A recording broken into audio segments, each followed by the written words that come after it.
Di lingkungan saya seringkali ada orang yang saya melihat bahwa dari raut wajah itu mengalami namanya masalah persoalan, dan saya berkata, apakah Anda sakit? Apakah Anda mengalami persoalan? Atau adakah persoalan-persoalan yang tidak bisa diselesaikan? Dan banyak orang berkata bahwa apa yang saya tanyakan itu yang sangat dibutuhkan oleh mereka. Dan akhirnya mereka bercerita bagaimana pekerjaannya, bagaimana keluarganya, bagaimana orang tuanya. Jadi Bapak Ibu Saudara terkasih Tuhan, supaya kita tiap-tiap orang memperhatikan kepentingan orang lain, memperhatikan keadaan orang lain, jangan cuek-cuek saja, Saudara. Perhatikanlah rekanmu, perhatikanlah teman-teman, perhatikanlah orang-orang yang ada di sekitar. Sikap hormat mencerminkan kerendahan hati dan kedewasaan rohani. Latih diri untuk menghargai perbedaan dan menghormati setiap pribadi sebagai ciptaan Allah. Nah, pengertian sikap hormat. Sikap hormat adalah perilaku menghargai orang lain dengan cara yang baik, beradab dan sopan. Bapak Ibu Saudara, di zaman sekarang ada banyak orang yang tidak menghargai rekannya. Ada banyak orang yang tidak menghargai sesamanya.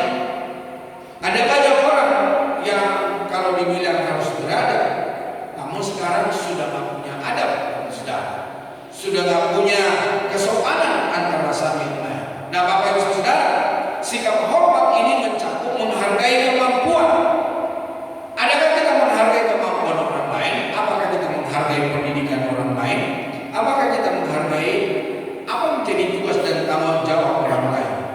Bagi saya, Bapak Ibu Saudara, apapun tanggung jawab, apapun pekerjaan seseorang, tidak ada sebuah perbedaan, karena semua di mata Tuhan adalah sama. Tuhan hanya mempercayakan semungkin pekerjaan yang mulia, pekerjaan yang lebih baik daripada orang lain. Kita menghargai kemampuan, kita juga menghargai nilai yang orang lain kerjakan. Jangan seperti Jephthah berkata, ketika Anda berhasil, dia berkata, kentutmu itu akan menjadi inspirasi. Tetapi ketika kamu tidak berhasil, sepintar apa, sehebat apapun kata-katamu, tidak ada artinya. Namun bagi orang yang hebat, dia bilang, kentutmu itu akan membawa inspirasi buat orang lain. Jadi Bapak Saudara, itulah dunia yang hanya menghargai kemampuan, hanya menghargai nilai, hanya menghargai keadaan orang lain. Tetapi di dalam Kristus, di dalam kebenaran firman Tuhan, supaya kita menghargai satu yang lain, memperlakukan orang lain sebagaimana kita ingin diperlakukan. Bagaimana Bapak Ibu Saudara untuk ingin diperlakukan oleh orang lain? Perlakukanlah seperti yang Anda inginkan supaya orang lain memperlakukan untukmu.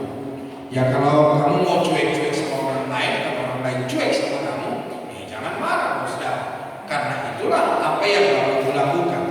Mengakui harkat dan martabat setiap individu tanpa memandang perbedaan. Mari hari ini, Saudara, supaya kita dapat mengakui keadaan orang lain. Nah, hormat kepada orang tua.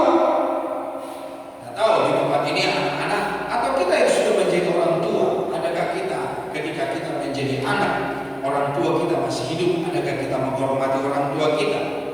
Orang tua adalah sosok utama yang wajib dihormati karena jasa mereka dalam membesarkan kita. Jadi Bapak Saudara terkasih Tuhan, diajarkan untuk kita semua yang pernah jadi anak atau yang masih menjadi anak, supaya kita menghormati orang tua, memberikan hormat yang benar. Saya lihat di sosial media, Bapak Saudara, harta yang dimilikinya tidak ada sedikit pun dikasih kepada anak-anaknya.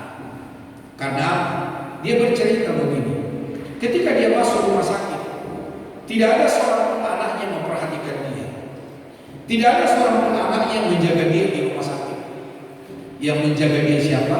Adalah pembantu. Dan dia ajak jalan-jalan adalah pembantunya. Anaknya telah disekolahkan, anaknya telah dinikahkan. Dia berkata, biarlah mereka mencari untuk kepentingan mereka. Ketika anak-anak ini tidak memberikan perhatian bagi dia, dia berkata, udahlah, tidak peduli. Karena saya ketika masuk rumah sakit, mereka tidak peduli dengan saya. Biarlah mereka mengerjakan pekerjaannya, biarlah mereka mencari nafkah untuk mereka sendiri.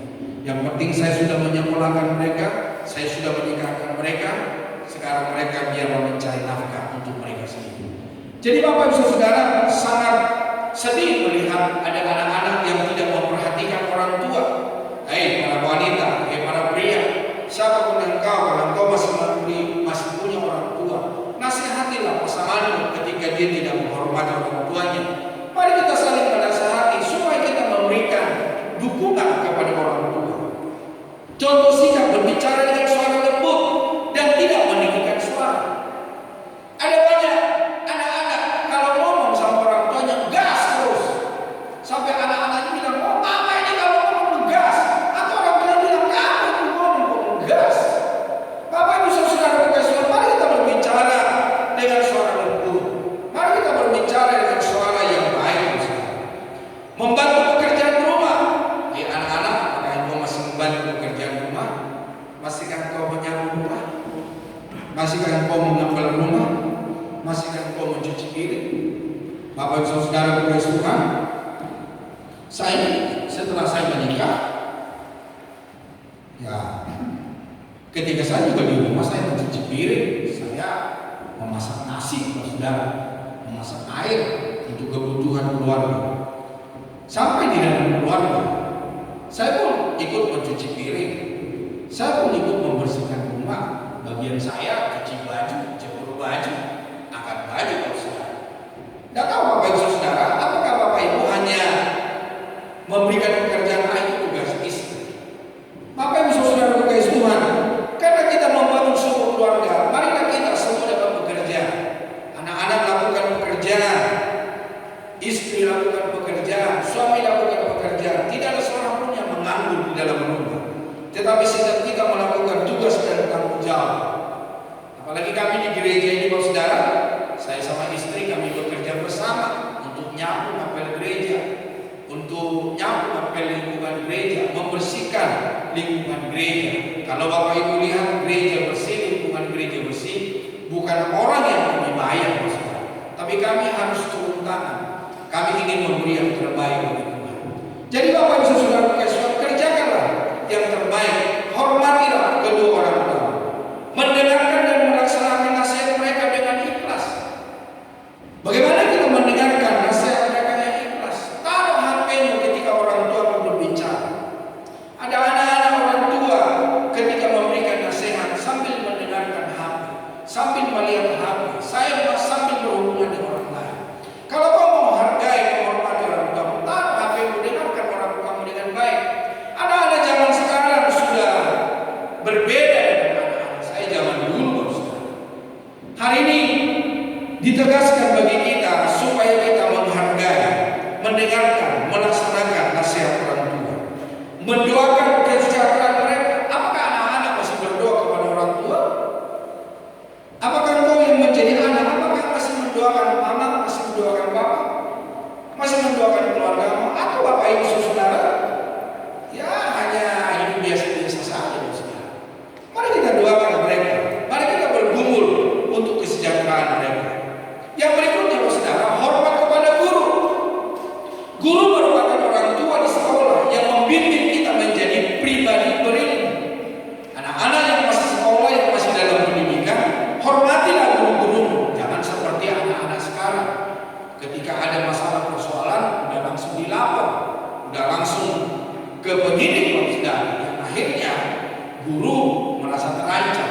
Akhirnya guru sekarang membiarkan anak-anak tidak bertumbuh secara moral, tidak bertumbuh secara sikap yang baik yang diinginkan oleh para orang tua.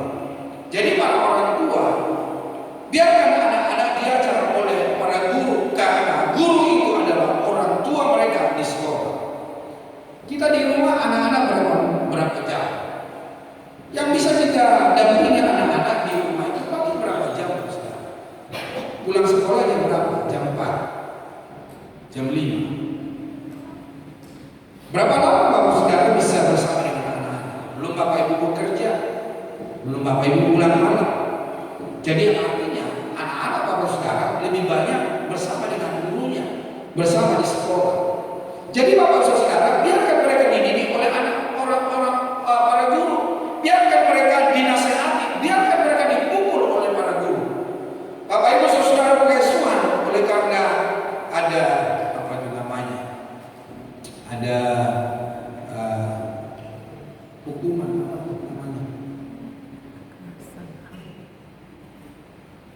ya yang dibuat oleh negara supaya para guru tidak melakukan kekerasan terhadap anak-anak. Ya, anak-anak dibuat keras sedikit sudah melapor kepada polisi. Jadi Bapak Ibu Saudara terkasih Tuhan, yang membuat anak-anak tidak bisa berkarakter dengan baik. Nah, seperti contoh memberi salam saat bertemu dengan menyapa dengan sopan. Ada banyak anak-anak tidak menyapa orang yang di sekitarnya sesama mereka ke sekolah, tidak menyapa. Orang-orang yang di atas umur mereka tidak menyapa. Pernah saya berkata kepada anak saya ketika masih SD, udah katakan selamat pagi, kenalan sama teman. Apa ini? Buat apa aku kenalan dengan dia? Memang siapa dia? Loh, kamu itu butuh orang lain. Kamu butuh orang-orang yang di sekitarmu. Kalau kamu besar, kamu akan butuh mereka. Bapak Ibu Saudara, ada anak-anak yang tidak bisa mengerti karena mereka belum memiliki pemahaman. Tetapi hari ini, setiap kita yang ada di tempat ini, mari kita memberikan salam.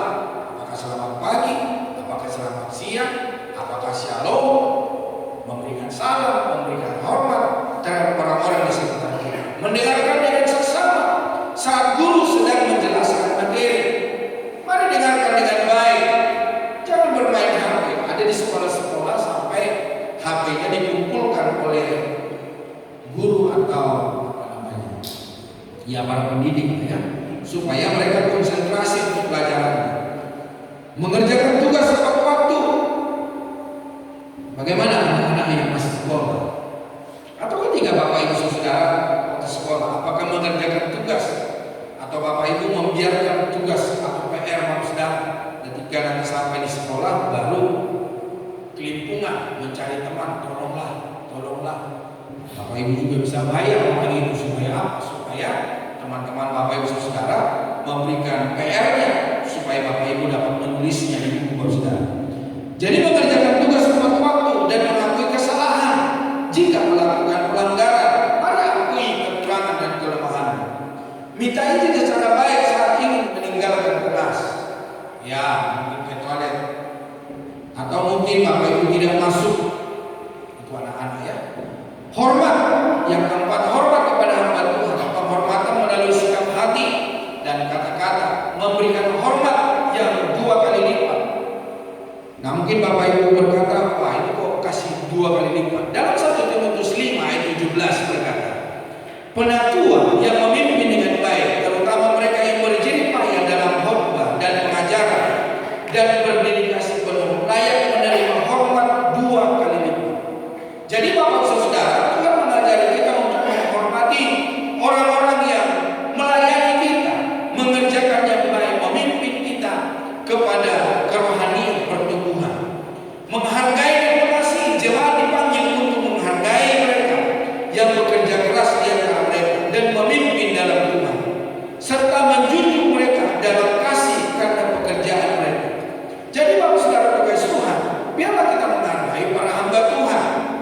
Nah, penghormatan di dalam Tesalonika, saya lupa mencatatnya, dalam 1 Tesalonika 5. Boleh kita buka dalam 1 Tesalonika 5 ayat yang 17 mulai.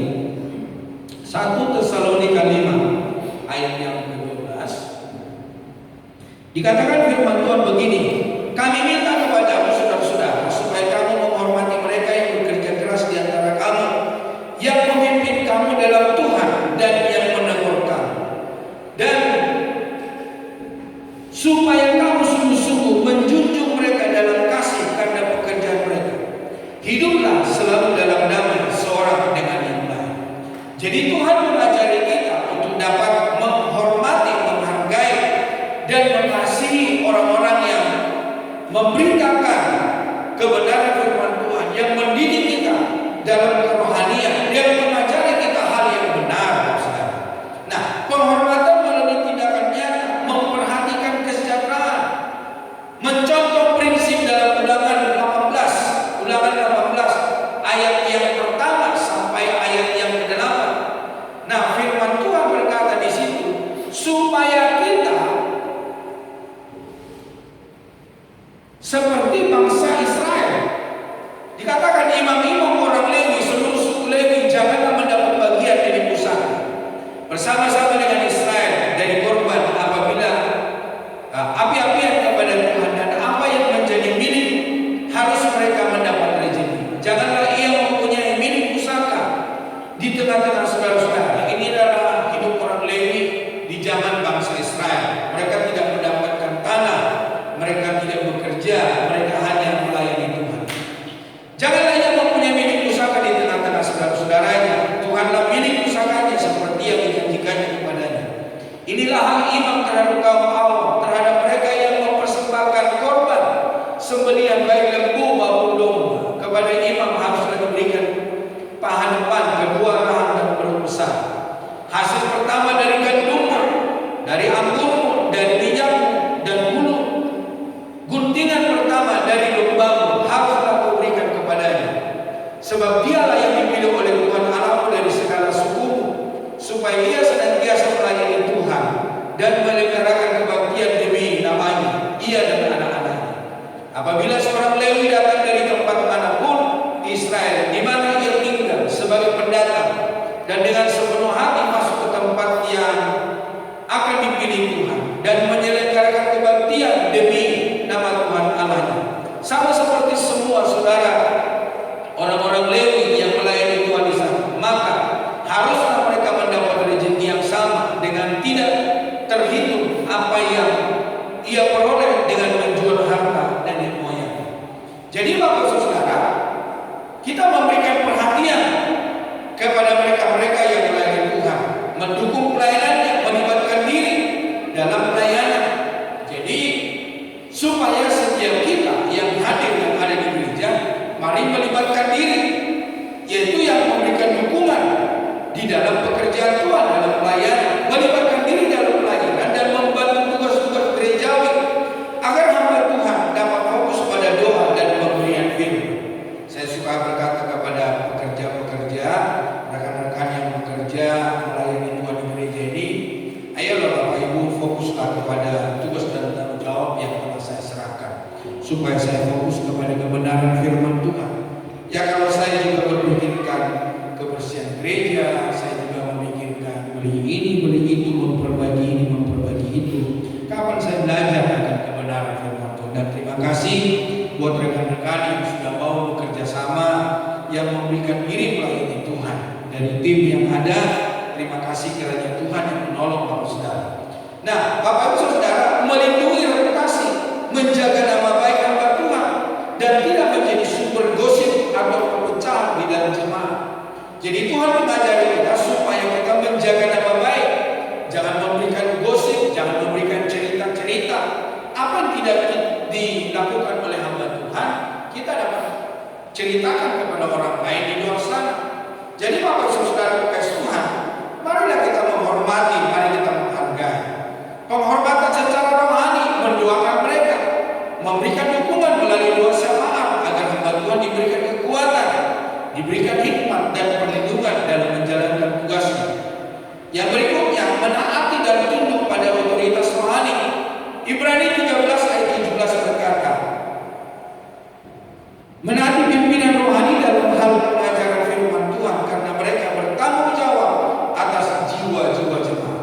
Jadi Bapak Saudara kasih Tuhan, hamba Tuhan bertanggung jawab atas jiwa-jiwa Bapak Ibu Saudara. Nah, ketika dalam interaksi, menjaga kesopanan, bersikap santun dan berkomunikasi baik secara langsung maupun melalui media sosial. Jadi Bapak Saudara Tuhan, mari kita menjaga kesopanan, menghormati privasi, memahami bahwa hamba Tuhan juga membutuhkan waktu pribadi bersama keluarga dan tidak mengganggu privasi mereka tanpa alasan mendesak. Nah, mendoakan klien mereka, Kolose 4 ayat 3, berdoa juga untuk kami supaya Allah membuka pintu untuk pemberitaan kami, sehingga kami dapat berbicara tentang rahasia Kristus yang karenanya aku dipenjarakan. Nah, di dalam 2 Tesalonika 3 ayat 1 selanjutnya saudara, berdoa untuk kami supaya firman Tuhan beroleh kemajuan dan dimuliakan, sama seperti yang telah terjadi di antara kami. Jadi mendoakan agar hamba Tuhan diberi keberanian, hikmat dan perlindungan dalam pemberitaan Injil. Yang berikutnya saudara, mencukupi kebutuhan materi dalam Galatia 6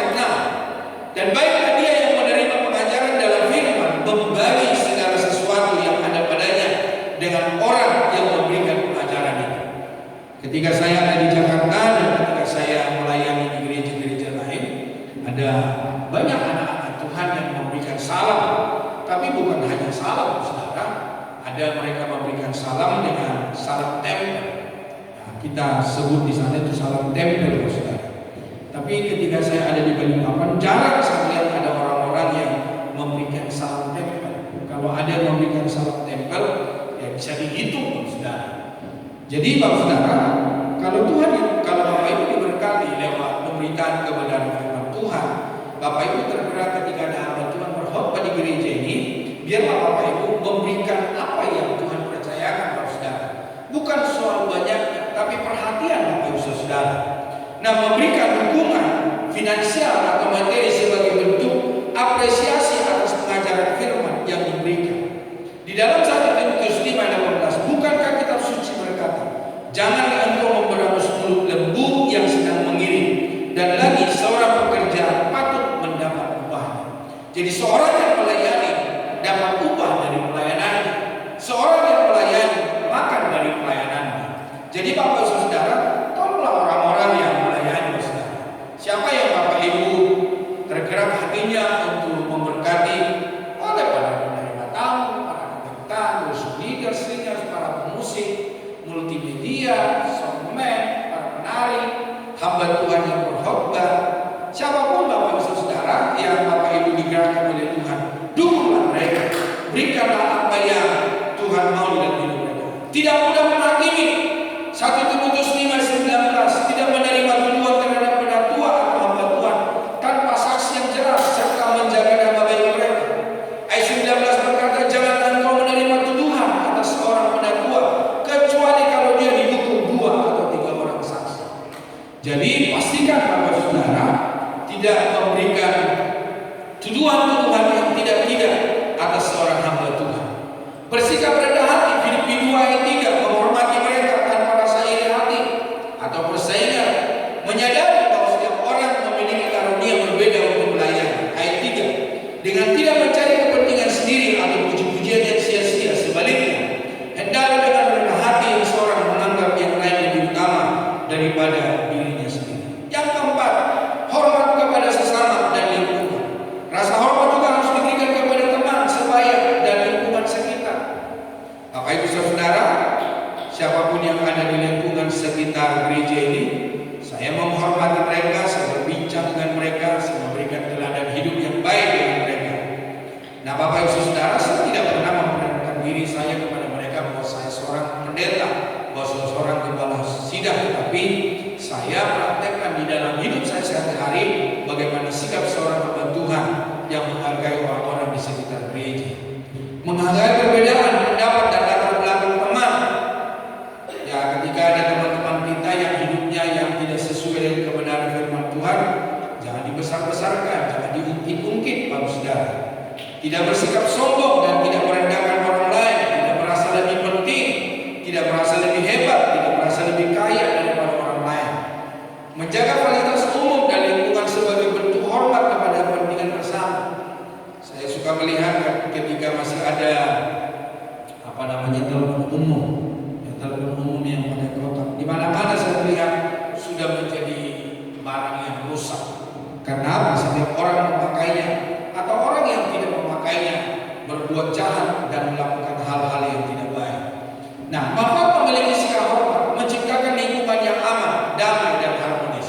Ketika kita memiliki sikap hormat antara satu yang lain, maka lingkungan kita akan baik-baik saja, aman-aman saja. Meningkatkan rasa percaya diri karena kita menghargai diri sendiri dan orang lain. Mempererat tali silaturahmi dan hubungan sosial. Kami dengan lingkungan di tempat ini, kami baik-baik saja, saudara. Di tempat ini setiap hari Minggu, ya kalau ada pekerjaan bersama maka dilakukan hari kerja bersama. Apa yang kami lakukan? Ya, kami memberikan kopi, kami memberikan gula untuk menolong mereka. Ya, kalau kami mau membersihkan lingkungan, kami akan membersihkan setelah peribadatan ada. Jadi Bapak Saudara Kasih Tuhan, jika lingkungan gereja Bapak Ibu bisa bersih, adalah pekerjaan masyarakat atau juga pekerjaan kami yang kami kerjakan di hari-hari setelah pekerjaan bersama lingkungan. Yang terakhir, pemain musik boleh maju ke depan. Kesehatian yang erat. Kasih persaudaraan bertumbuh dalam kesehatian dan kesatuan hati. Sehati sejiwa. Kesehatian yang erat menurut Alkitab membangun komunitas yang rukun dan kuat dalam Kristus. Hendaklah kamu sehati sepikir dalam hidupmu bersama. Di dalam Roma 12 ayat 16. Apa itu sehati sejiwa? Alkitab bukan sekedar kompak, melainkan memiliki satu tujuan. Tujuan kita apa di gereja? Satu pikiran kita ketika di gereja apa saudara? Apa yang seperti saya pernah katakan, ada orang ke gereja mencari, nanti tas siapa yang saya ambil nih? Siapa yang bisa saya tipu nih? Siapa yang bisa saya selingkuhi ini? Dan satu kasih yang bersumber dari Kristus, sehingga sepakat bersatu hati, bukan ego mengesampingkan kepentingan diri sendiri untuk kepentingan bersama. Nah, dasar kesehatian di dalam Filipi 2 ayat 2 berkata, sempurnakanlah sukacitaku dengan ini, hendaklah kamu sehati sepikir dalam satu kasih, satu jiwa, satu tujuan. Nah, dasar utamanya adalah Kristus, dikerjakan oleh persekutuan Roh Kudus. Tujuannya sukacita bersama dan kemuliaan Allah. Ada contoh jemaat mula-mula yang bisa kita contoh dalam hidup kita dalam Kisah Rasul 4 ayat 32. Dikatakan begini, ada kumpulan orang yang telah percaya itu, mereka sehati dan sejiwa, dan tidak seorang pun yang berkata bahwa suatu hari sesuatu dari kepunyaan adalah miliknya sendiri, tapi segala sesuatu adalah kepunyaan mereka bersama. Jadi jiwa-jiwa jemaat mula-mula berbagi dari apa yang mereka miliki. Nah, apakah ada jiwa-jiwa zaman sekarang? Waktu jarang untuk dibuktikan. Nah, ciri kesehatian yang erat, saling berbagi, tidak ada yang berkekurangan, bertekun dalam doa dan pengajaran, makan bersama dengan gembira dan tulus hati. Nah, ayat kuncinya saudara di dalam kita menekankan Mazmur 133 ayat 1b menekankan keindahan hidup rukun bersama saudara. Sungguh alangkah baiknya dan indahnya apabila saudara-saudara diam bersama denganmu. Di dalam 1 Korintus 1:10 menyerukan kesatuan dan kesepahaman, menghindari perpecahan. Tetapi aku menasihatkan kamu, saudara-saudara, demi nama Tuhan Yesus Kristus, supaya kamu seia sekata dan jangan ada perpecahan di antara kamu, tetapi sebaliknya, supaya kamu dapat bersatu dan sehati sepikir. Nah, sebagai ayat terakhir Roma 15 ayat 5 dan 6 mengajarkan persatuan hati dan suara dan kemuliaan Allah. Semoga apa yang adalah sumber ketekunan dan penghiburan mengaruniakan kerukunan kepada kamu sesuai dengan kehendak Kristus Yesus, sehingga dengan satu hati dan satu suara kamu memuliakan Allah dan Bapa Tuhan kita Yesus Kristus. Kiranya hari ini apa yang saya sampaikan memberkati kita, menguatkan kita, menghibur kita, membawa kita lebih mengerti apa yang menjadi kehendak Tuhan, memberikan kasih dalam keluarga, memberikan kasih dalam lingkungan, memberikan kasih kepada hamba-hamba Tuhan, memberikan pertolongan kepada saudara seiman, memberikan perhatian kepada rekan-rekan yang ada di sekitar kita. Tuhan Yesus memberkati. Mari kita sama-sama bangkit berdiri, kita datang kepada Tuhan. Haleluya. Terima kasih ya Tuhan.